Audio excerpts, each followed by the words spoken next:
warahmatullahi wabarakatuh. Selamat sore Komandan.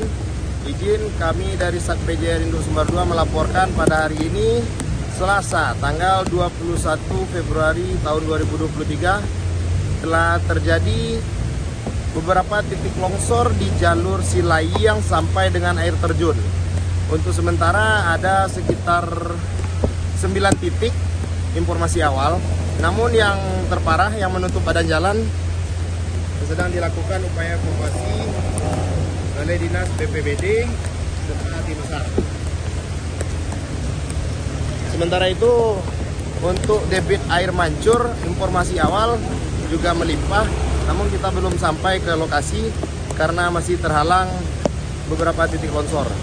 Perkembangan selanjutnya kami akan laporkan lagi. Selamat sore Komandan. Assalamualaikum warahmatullahi wabarakatuh.